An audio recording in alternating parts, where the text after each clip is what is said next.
नमो महावदान्याय कृष्णप्रेमप्रदायते कृष्णाय कृष्णचैतन्यनाम्ने गौरत्षे नमः। आजानुलम्बितभुजौ कनकावदातो सङ्कीर्तनैकपितरौ कमलायताक्षौ विश्वम्भरौ द्विजवरौ युगधर्मपालौ वन्दे जगत्प्रियकरौ करुणावतारौ अनार्पितचरिं चिरात् करुणयावतीर्णः कलौ समर्पयितुं मुन्नतोज्ज्वलसां स्वभक्तिं श्रियाम् हरिपुरटसुन्दरद्युति कदम्बसन्दीपित सदा हृदयकन्दरे स्फुरतु शचिनन्दना राधाप्रणयविकृतिराह्लादिनी शक्तिरस्मात् एकात्मना भुवि पुरा देहभेदं गतौ तौ चैतन्याख्यं प्रकटमधुना तद्वयं चैक्यमाप्तं राधाभाव द्युतिसुवलितं नौमि कृष्णस्वरूपम्।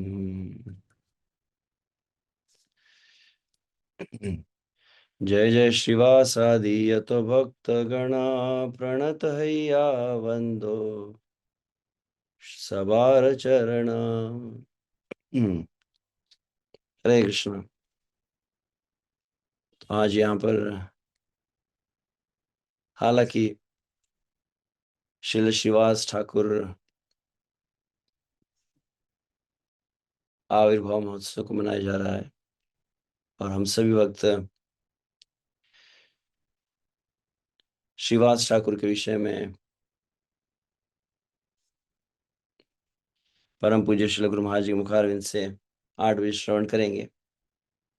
उसके पूर्व मैं विचार किया कि हम विषय से गत लगभग 1 माह से भगवान श्री कृष्ण चैतन्य महाप्रभु के आविर्भाव तिथि के उपलक्ष्य पर गौर पूर्णिमा महोत्सव के समय संपूर्ण जगत में, विश्व से भारत में बहुत अधिक प्रमाण में चैतन्य चरितामृत का वितरण चल रहा था। तो उसी के विषय में लगभग कुछ कहने का मन में विचार था, उसी को हम कहेंगे। और निसंदेह श्रीवास ठाकुर की प्रसन्नता यही है जब भगवान श्री चैतन्य महाप्रभु आविर्भूत होते हैं। भगवान श्री चैतन्य महाप्रभु के 4 प्रमुख स्थान है जहां पर वे नित्य निवास करते हैं। उसके अंतर्गत कहा जाता है शचिर रंधने, श्रीवास आंगने, नित्यानंद नर्तने, राघवेर भवने। इन 4 स्थानों पर सदैव भगवान श्री चैतन्य महाप्रभु प्रकट रूप से विराजमान रहते हैं, जिसके अंतर्गत तो शचिर रंधने अर्थात जब भी शची माता भोजन बनाती तो निश्चित रूप से भगवान श्री गौर हरि, भले ही वे संन्यास लेकर नीलाचल में वास कर रहे थे, परंतु श्री चैतन्य महाप्रभु इस बात को बतलाए कि कृपया शची माता को संदेशा दो कि जब भी शची माता भोजन बनाती है तो श्री गौर हरि वहां पर प्रकट होते हैं। उसी भांति जब जब श्री नित्यानंद प्रभु नृत्य करते हैं संकीर्तन में, भगवान श्री चैतन्य महाप्रभु वहां पर प्रकट होते हैं। पानीहाटी के समीप राघव पंडित का भवन है, वह भी एक स्थान है जहां पर श्री चैतन्य महाप्रभु प्रकट रूप से रहते हैं। और चौथा कहा गया श्रीवास आंगने, श्रीवास ठाकुर का आंगन जहां पर महाप्रभु अपना संकीर्तन विलास किए। श्रीवास ठाकुर का वह आंगन जहां पर श्री चैतन्य महाप्रभु महाप्रकाश लीला किए। जिस प्रकार से भगवान श्री कृष्ण यद्यपि मथुरा में प्रकट हुए, परंतु श्री कृष्ण ने अपनी समस्त लीलाओं को गोकुल में किया है।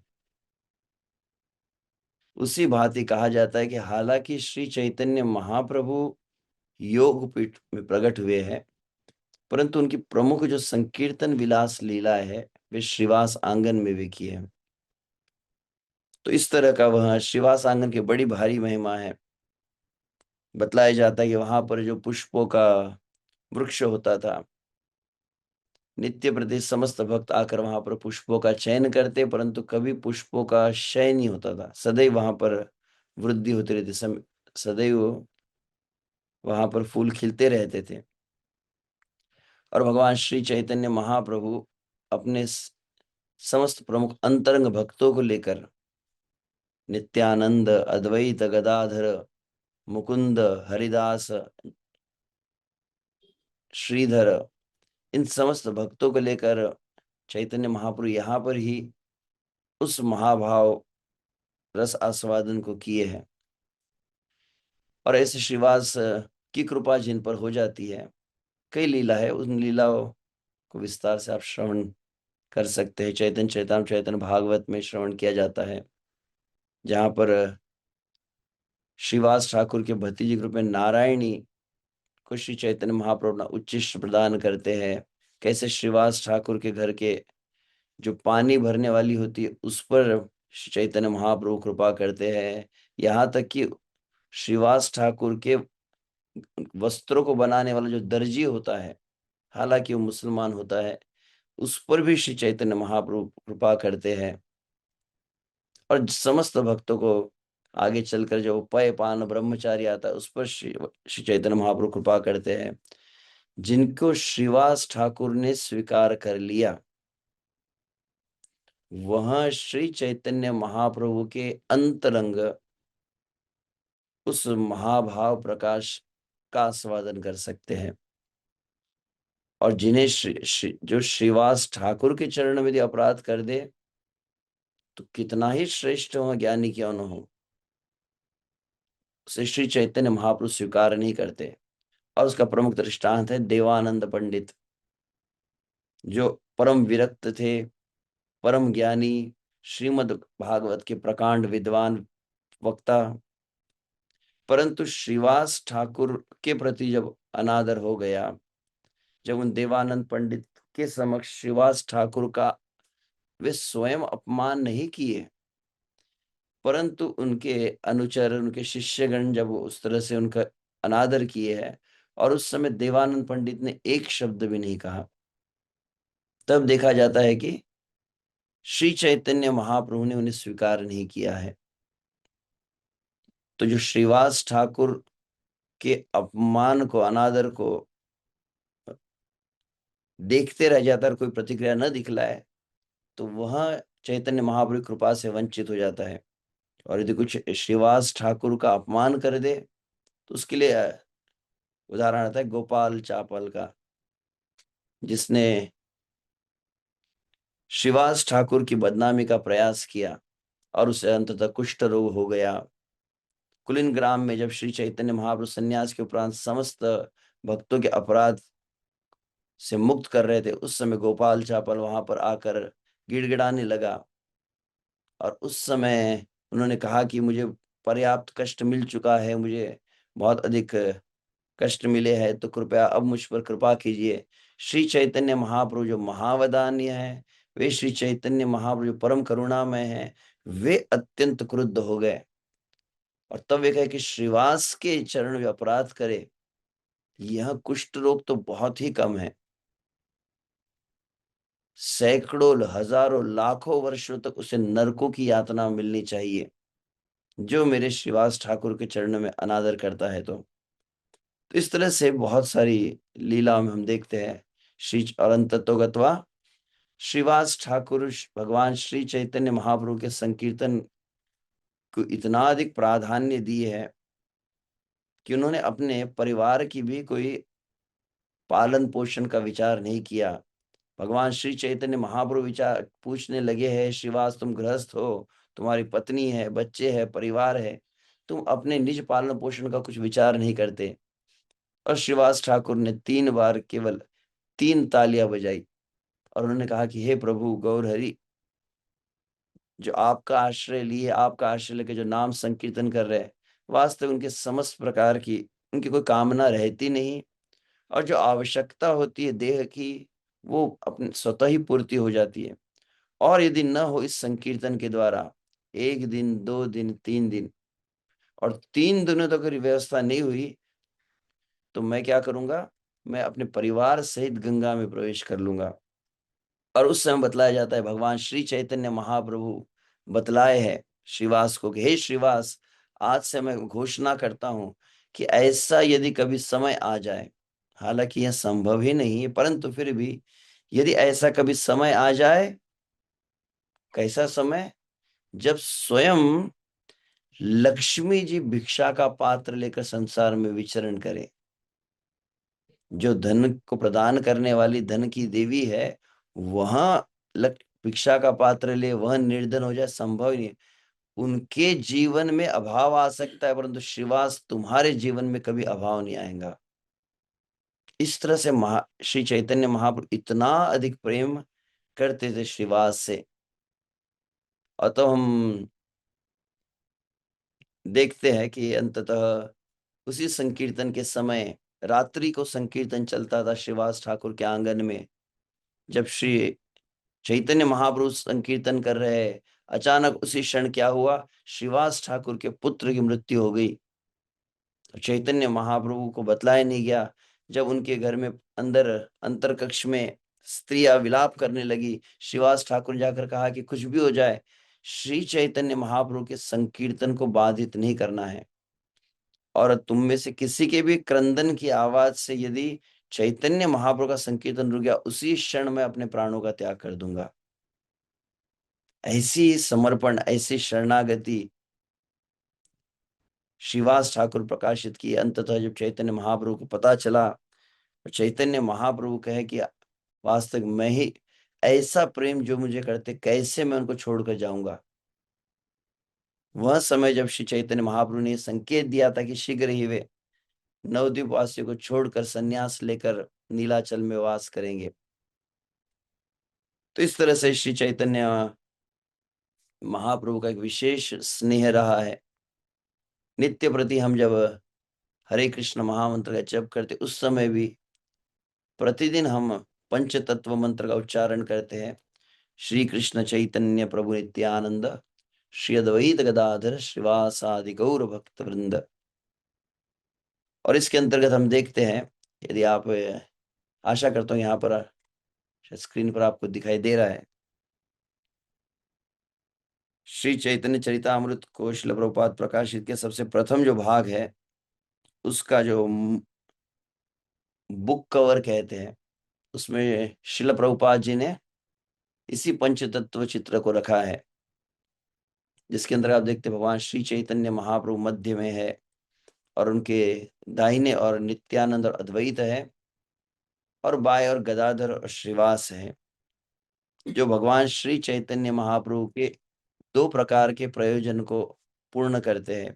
भगवान श्री चैतन्य महाप्रभु का बाहरी प्रयोजन है, दो बाहरी प्रयोजन है। एक है युग धर्म हरिनाम संकीर्तन, और साथ ही उस हरिनाम संकीर्तन के साथ में प्रेम संकीर्तन को, ब्रज की प्रेमा भक्ति को उस नाम संकीर्तन के द्वारा प्रदान करना, यह बाहरी प्रयोजन हुआ।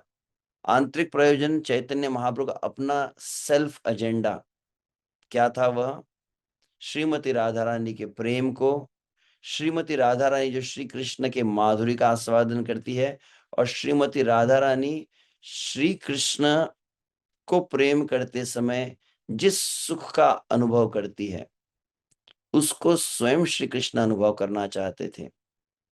तो राधा प्रणय महिमा, फिर स्वाद्यो अद्भुत मधुरिमा, और फिर सौख्यम च अस्यामद अनुभवतः। तो सुख, माधुरी और प्रेम जो राधा रानी की हृदय में ही निवास करते हैं, इनका आस्वादन भगवान श्री कृष्ण करना चाहते थे। इसीलिए वह राधा के भाव और अंग कांति को लेकर आए हैं। तो दूसरा प्रयोजन क्या हुआ, निज आस्वादन। प्रथम प्रयोजन क्या हुआ, जगत में प्रेम संकीर्तन को वितरण करना। तो दाहिने और हम देखते हैं नित्यानंद और अद्वैत है, वे क्या इंगित करते हैं, श्री चैतन्य महाप्रभु का संकीर्तन प्रचार जो है, और केवल संकीर्तन नहीं, प्रेम संकीर्तन, उस ब्रज की प्रेमा भक्ति को प्रदान करने वाला संकीर्तन। तो उसके लिए प्रमुख कौन दो निमित्त बने हैं, तो नित्यानंद प्रभु और अद्वैत आचार्य।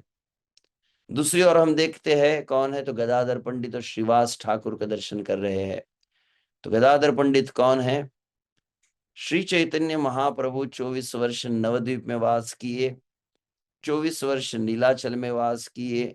जब नवद्वीप में वास किया है और उस महाभाव का आस्वादन उन्होंने इस संकीर्तन विलास के रूप में श्रीवास आंगन में किए। वृंदावन में श्री कृष्ण श्रीमती राधा रानी समस्त गोपियों के साथ जो रास विहार की है, वही रास विहार सर्वश्रेष्ठ जो रास लीला श्री कृष्ण की हुई है, वही कली काल में श्रीवास आंगन का संकीर्तन विलास के रूप में प्रकट हुई है। जहां पर चैतन्य महापुरुष आंतरिक इच्छा को पूर्ण करने के लिए उस महाभाव का आस्वादन किए हैं नवद्वीप में, वे ही श्री चैतन्य महाप्रभु जब नीलाचल पहुंचे संन्यास लेकर, तो विशेष रूप से गदाधर पंडित के साथ में उन्होंने संकीर्तन का जो विलास है, इसका आस्वादन कैसे किया जा सकता है? मुख्यतः श्रीमद् भागवत के रस के द्वारा। तो श्रीमद् भागवत के रस का आस्वादन कहाँ किया? गदाधर पंडित के साथ वे किए हैं। तो आंतरिक प्रयोजन के लिए बाई और गदाधर श्रीवास है, और बाह्य प्रयोजन की पूर्ति के लिए नित्यानंद और अद्वैत है। तो ऐसी श्री चैतन्य महाप्रभु की जो मधुर लीलाएं है, इस श्री चैतन्य चरितामृत के अंतर्गत वर्णित की गई है। तो इसमें बहुत कुछ अगर कहा जाए तो कृष्णदास कविराज गोस्वामी के शब्दों में यहाँ पर आप देख पा रहे हैं, आशा करता हूं। श्री कृष्ण चैतन्य दया करह विचार, विचार करिले चित्ते पावे चमत्कार। श्री कृष्णदास कविराज गोस्वामी कहते, हे बुद्धिमान जो जीव है, हे भक्तगण, अपनी बुद्धि का, अपने विवेक का, अपनी समझ का प्रयोग किसके लिए कीजिए? श्री चैतन्य महाप्रभु की करुणा को समझने के लिए कीजिए। श्री चैतन्य महाप्रभु कैसी विलक्षण करुणा को लेकर आए हैं, और वास्तविक आप इसको समझने का प्रयास करेंगे, आपका हृदय विस्मित हो जाएगा। और उस समय तो इन्हीं श्री चैतन्य महाप्रभु की लीलाओं के विषय में जो कहा गया है, तो कुछ भाग को मैं भी यहाँ पर स्किप करके केवल मुख्यतः हम जो चैतन्य चरितामृत के विषय में यहाँ पर श्रवण करने के लिए उपस्थित हुए हैं, तो उसी भाग को मैं केवल कहने का विचार करूंगा।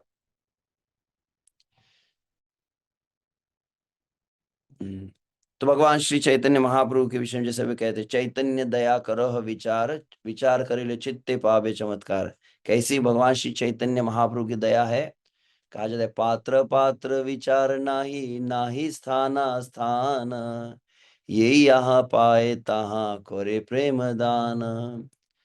भगवान श्री चैतन्य महाप्रभु वे है जो कौन योग्य है, कौन अयोग्य है, कौन सा सही स्थान है, कौन सा सही स्थान, ये विचार न करते हुए सभी को प्रेम को प्रदान किए हैं।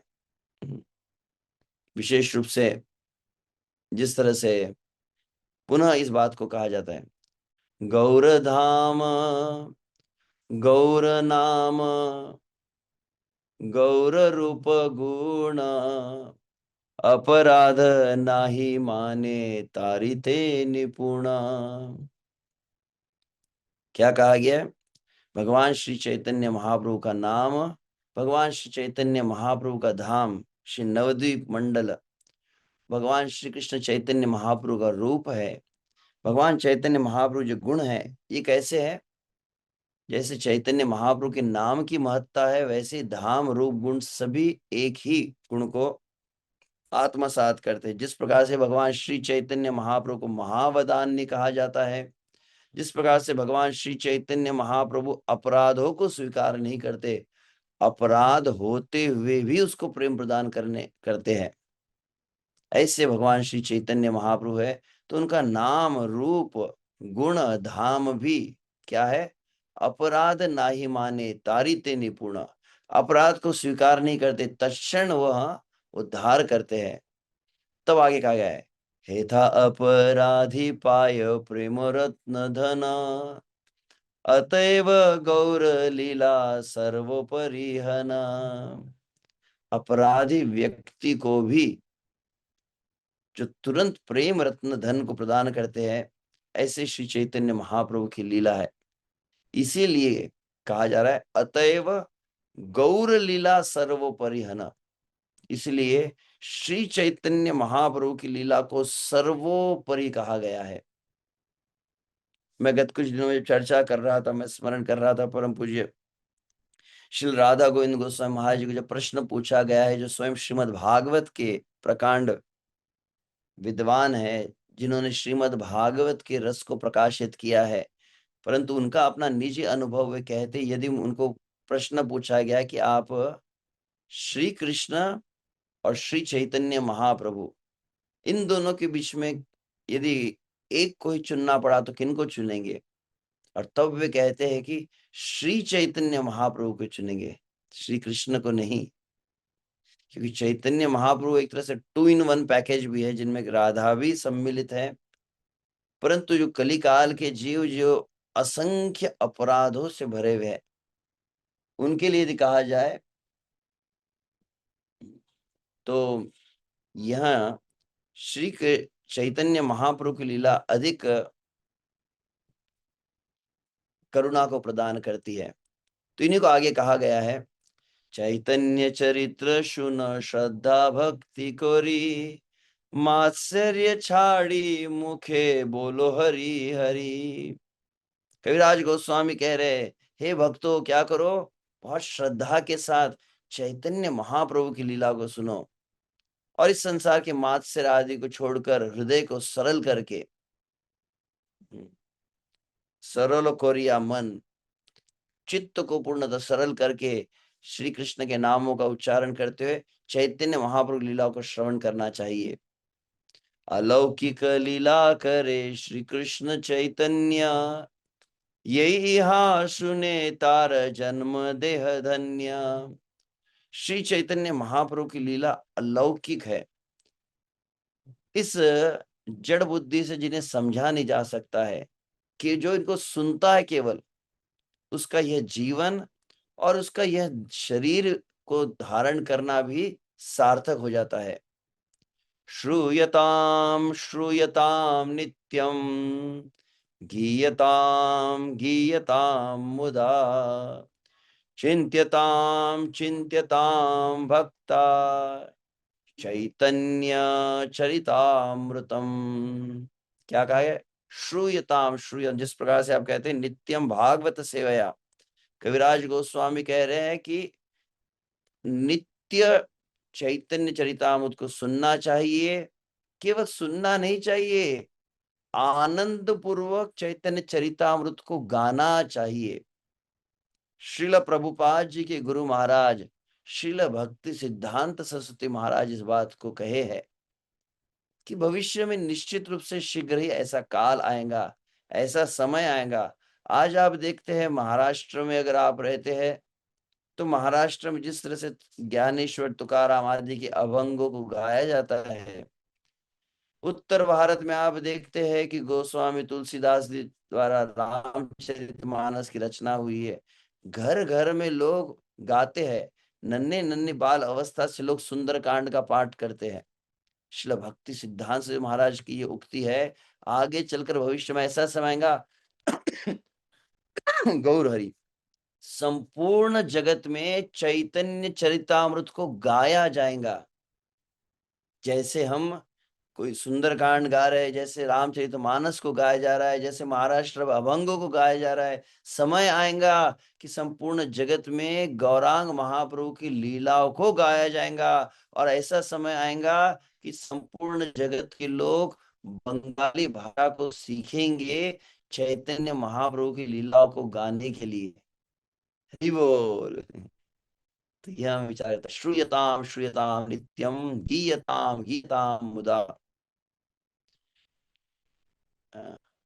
Are you able to hear me? Just, I think there's some internet problem. Just a moment. Hare Krishna, Krishna, Hare Ram.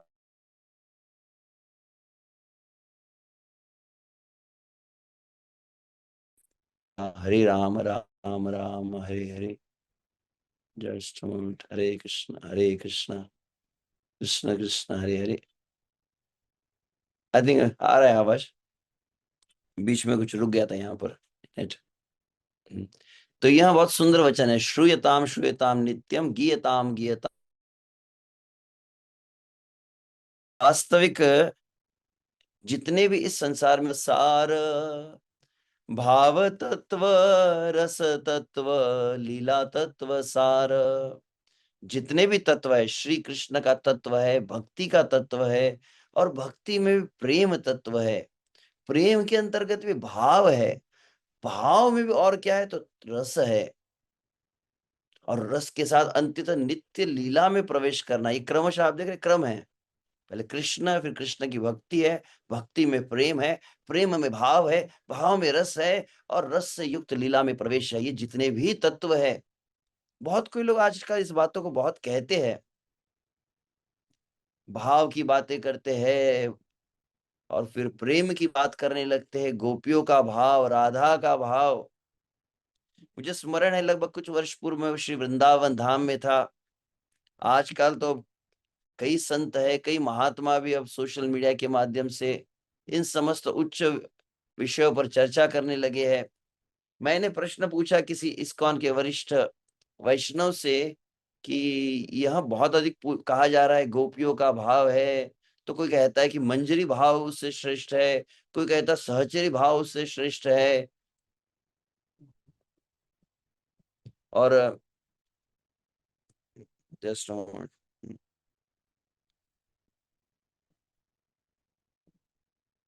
और कोई कहता है फिर ये राधा का नाम है, तो फिर ये है वो है।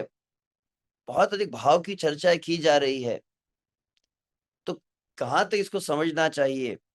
और तब उन्होंने कहा इस बात को कि जैसे बहुत बड़ी इमारत बनाई जाती है, इमारत में क्या आवश्यक होता है, बोले नींव जरूरी है। अगर नींव के बिना इमारत को बनाने का प्रयास किया, इमारत ढह जाएंगी, खड़ी नहीं रहेंगी, गिर जाएंगी।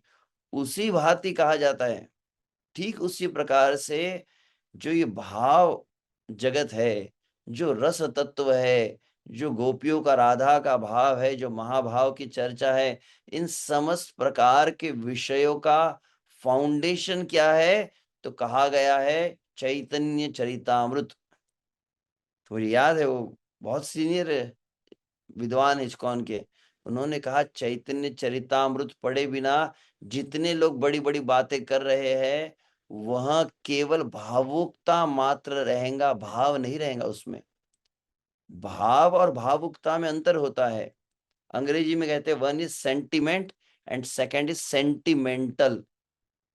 तो अधिकांश लोग सेंटिमेंटल हो जाते हैं, परंतु ये जो सेंटिमेंट है, जो वास्तविक वास्तविक भाव कब आता है, बोले जब चैतन्य चरितामृत को समझते हैं। तो इन समस्त तत्वों को, कौन से तत्व है, कृष्ण तत्व, भक्ति तत्व, प्रेम तत्व, भाव तत्व, रस तत्व, लीला तत्व, कहाँ किसके आधार पर चैतन्य महाप्रभु प्रकट किए, श्री भागवत तत्व रस करिला प्रचार, कृष्ण तुल्य भागवत जानाइला संसार। अब सबसे महत्वपूर्ण बात है, जितने भी विषय बतलाए गए, समस्त विषय को स्पष्ट रूप से कहां पर समझाया गया है, तो सर्वश्रेष्ठ प्रमाण के रूप में किस ग्रंथ को स्थापित किए चैतन्य महाप्रभु ने, श्रीमद् भागवत प्रमाणम अमलम प्रेम पुमार्थो महान। तो इसको मैं पुनः स्मरण कर रहा था कुछ दिनों पूर्व। अगर आप देखेंगे श्रीमद् भागवत को बहुत अच्छी तरह से जिसकी टीकाएं लिखी, किन्होंने लिखी है, जीव गोस्वामी लिखे हैं, सनातन गोस्वामी लिखे हैं, विश्वनाथ चक्रवर्ती ठाकुर लिखे हैं प्रमुख रूप से, और अन्य अन्य आचार्यों ने भी लिखा है। भगवान श्री चैतन्य महाप्रभु के प्राकट्य के पूर्व मूलतः यदि भागवत की टीका देखी जाए तो श्रीधर स्वामी की टीका प्रमुख रही है, लेकिन बहुत अधिक भागवत को जोर नहीं दिया जा रहा था चैतन्य महाप्रभु के प्रकट होने के पूर्व। अन्य पद्म पुराण है, अन्य जितने पुराण है, महाभारत है, रामायण है, और इसी प्रकार से भागवत भी है। इसी तरह की मान्यता भगवान चैतन्य महाप्रभु के प्राकट्य के पूर्व थी, परंतु श्री चैतन्य महाप्रभु वे है जिन्होंने भागवत की सर्वोच्चता को प्रस्थापित किया और परिणाम स्वरूप चैतन्य महाप्रभु के अनुचर षड गोस्वामी, विश्वनाथ चक्रवर्ती ठाकुर, बलदेव विद्याभूषण आदि भागवत को फिर प्रकाशित किए, भागवत की टीकाओं को जब लिखे हैं। तो भागवत आप देखेंगे श्रील प्रभुपाद जी ने श्रीमद् भागवत को अनुवाद किया है, परंतु बहुत ही अद्भुत बात है कि श्रीमद् भागवत का अनुवाद करते समय श्रीमद् भागवत की भूमिका में श्रील प्रभुपाद संपूर्ण चैतन्य महाप्रभु की जीवनी को लिखे है। अब पुनः मन में प्रश्न आता है कि क्या कनेक्शन है इसका। भागवत को पढ़ने के पहले प्रभुपाद जी चैतन्य महाप्रभु की जीवनी को क्यों बतला रहे हैं, यह भी विचारणीय बात है। क्यों? जैसे जैसे मैं अभी पढ़ रहा हूं यहाँ पर, तो पढ़ने के लिए क्या आवश्यक है? तो बोले चश्मा होता है, चश्मे के द्वारा आप जो आपका अगर अस्पष्ट हो दृष्टि, धुंधली दृष्टि हो, तो चश्मे के द्वारा वो अधिक स्पष्ट हो जाती है। वैसे श्रीमद् भागवत को पढ़ने के लिए श्री चैतन्य महाप्रभु रूपी चश्मा चाहिए। जब तक चैतन्य महाप्रभु के भाव को, चैतन्य महाप्रभु की शिक्षाओं को, चैतन्य महाप्रभु के विचारों को जो आत्मसात न कर ले, वास्तविक भागवत के सार को वह समझ नहीं सकता है।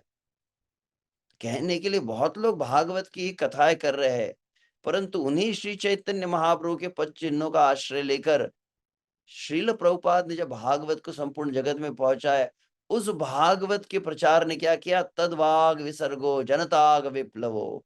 वास्तविक इस पापमय संसार के वातावरण में बहुत बड़ी क्रांति लाई है। कब आई वह क्रांति? भागवत की कथा पहले नहीं हो रही थी क्या? भागवत हो रहा था, परंतु भागवत का प्रभाव जगत को चैतन्य महाप्रभु की दृष्टि से ही प्राप्त हो सकता है। तो ये बहुत ही महत्वपूर्ण बात है। तो पहली बात कही मैंने, समस्त जितने विषय है चैतन्य चरितामृत प्रकट करता है। भागवत को समझना हो तो भी श्री चैतन्य चरितामृत का आधार चाहिए। हालांकि श्रील प्रभुपाद जी जो क्रम बताया है, पहले गीता को पढ़े, फिर भागवत को पढ़े, फिर चैतन्य चरितामृत को पढ़े। भागवत को ग्रेजुएशन कहा, चैतन्य चरितामृत को पोस्ट ग्रेजुएशन कहा है। परंतु जो हरे कृष्ण महामंत्र का जप कर रहे हैं, शिक्षा दीक्षा आदि प्राप्त किए है और क्रमशः नित्यत भागवत को पढ़ रहे, उनके लिए आवश्यक है कि चैतन्य चरितामृत को भी साथ में पढ़ने लगे। और धीरे धीरे देखा जा रहा है इस कृष्ण आंदोलन में भी, जहां पर प्रतिदिन श्रीमद् भागवत कक्षा की परिपाठी है, क्रमशः लगभग कई मंदिरों में, श्री वृंदावन धाम में अगर आप जाएंगे, प्रत्येक सोमवार को चैतन्य चरितामृत होता है। उत्तर भारत में दिल्ली, नोएडा आदि क्षेत्र में जाते तो रविवार को चैतन्य चरितामृत होता है। और क्रमशः कई मंदिर अब सप्ताह में एक दिन चैतन्य चरितामृत को भी प्रारंभ किए हैं। भक्त लागी विस्तारिला आपन वदने, कहाँ भक्त मुखे काई सुनीला आपने। तो भक्तों के, तो अब मैं ऐसा करता हूँ, इसमें से जो और एक भाग है, अब पद्माली प्रभु पता नहीं उपस्थित है कि नहीं, उनका कुछ मैसेज था कि वे शायद उपस्थित नहीं है, तो समय हो चुका है, परंतु मुख्य जो मैं अभी बात कहना था वह तो हुई नहीं है। तो मैं विचार कर रहा हूँ, देखते हैं अगर पद्माली प्रभु अगर अवसर उनसे बात नहीं हुई थी, यदि रहा तो कल या आने वाले कुछ दिन पुनः एक दूसरे भाग में मैं इसका दूसरा भाग प्रस्तुत करूंगा। आज के लिए इतना मैंने जो कहा है कि श्री चैतन्य चरितामृत मुख्यतः समस्त प्रकार के जितने तत्व है, विशेष रूप से और एक बात मैं सुन रहा था, आप श्रीमद् भागवत को पढ़िए, आप अन्य पुराणों को जब पढ़ते हैं, जहां पर ध्रुव की कथा आती है, प्रहलाद की कथा आती है, अम्बरीश महाराज है, वृत्रासुर है, ऐसे भक्तों की कथा आती है जो पूर्व युगों में हुए हैं, और कली काल के जीव उससे बहुत अधिक रिलेट नहीं कर पाते अपने आप को। प्रहलाद महाराज से कहा जाए, प्रहलाद महाराज हिरण्यकशिपु के राज्य में रहते थे, और प्रहलाद महाराज की यदि रूप आदि देखा जाए, मुकुट आदि धारण कर रहे हैं, आभूषण धारण कर रहे हैं। अभी केवल ड्रामा में उस तरह का ड्रेस आप कॉस्ट्यूम पहनते हैं, ऐसे कोई आप दिखेंगे नहीं कि 2026 में लोग रास्ते पर मुकुट आदि पहनकर चल रहे हैं। उस समय नारद मुनि आते थे उन पर कृपा करने के लिए, तो उनके जो जीवनी बतलाई के चतुष कुमार आदि आते थे, या वृत्रासुर की कथा है, जैसे तो यह पूर्व युगों के जितने भक्त हुए उनकी जीवनी, जहां पर देवतागण भी उनके सम्मुख प्रकट हो जाते थे, नारद आदि प्रकट हो जाते थे, भगवान के समय समय पृथु महाराज को भगवान दर्शन दे दिए, अम्बरीश महाराज को, ध्रुव महाराज को दर्शन दिए है। यह लीलाएं काफी अधिक प्रेरणा आदि देती है, इससे बोध लिया जा सकता है। परंतु कली काल का जीव जो शर्ट पैंट पहना हुआ है, टाई पहना है, कोट सूट में है, नौकरी व्यापार में लगा है, गृहस्थी में है, फिर हाथ में बीड़ बैग लेकर, गले में कंठी माला पहनकर हरे कृष्ण जप रहा है, इस्कॉन में सेवा कर रहा है, उनके लिए बहुत अधिक प्रैक्टिकल कौन सी लीला है जिसके द्वारा वह शिक्षाओं को सीख सकते हैं? कहा जाता है श्री चैतन्य महाप्रभु की लीला है। कैसी नम्रता हो? तो बोले रूप सनातन जैसी नम्रता हो। कैसी सहनशीलता हो? तो हरिदास ठाकुर जैसी सहनशीलता हो। साधन वैराग्य तब कैसा हो? तो रघुनाथ दास गोस्वामी जैसा हो। तो इस तरह से आप देख सकते हैं, ऐसे कई अलग चैतन्य, तो यहाँ पर जो बात कहा गया है, दो बातें हैं। चैतन्य महाप्रभु कई शिक्षाओं को अपने मुख से कहे, कई शिक्षाओं को रूप गोस्वामी के मुख से, सनातन गोस्वामी के मुख से, रामानंद राय के मुख से, हरिदास ठाकुर के मुख से, ऐसे इन्हीं महिमाओं को, भक्ति के भिन्न भिन्न विषयों को बतलाए है। तो इसीलिए देखा जाए तो भगवान श्री चैतन्य महाप्रभु की जो लीला है वो और अधिक हमारे लिए व्यवहारिकी है, गौड़ीय वैष्णव के लिए। तो समय की सीमा के लिए मैं यहीं पर विराम देकर इसका जो मुख्य भाग है, अभी तक मैंने कुछ भाग कहा है, थोड़ी चैतन्य चरितामृत की महिमा कहा हूं, परंतु मुख्य जो भाग मैं कहना चाहता था उसको दूसरे एक सत्र में करना पड़ेगा। तब मुख्यतः चैतन्य चरितामृत, जो श्रील प्रभुपाद की इच्छा क्या थी कि संपूर्ण जगत में प्रत्येक घर में चैतन्य चरितामृत की स्थापना होनी चाहिए। तो यह जो बात है, इसको हम गौड़ीय वैष्णव इस्कॉन के भक्तों को बहुत गंभीरता से इस बात को सोचना पड़ेगा, कैसे इसको किया जा सकता है। तो उस विषय पर ही मैं पुनः एक सत्र में उपस्थित होकर इसकी आगे की चर्चा हम करेंगे। हरे कृष्णा कृष्णा कृष्णा हरे हरे, हरे राम राम राम हरे।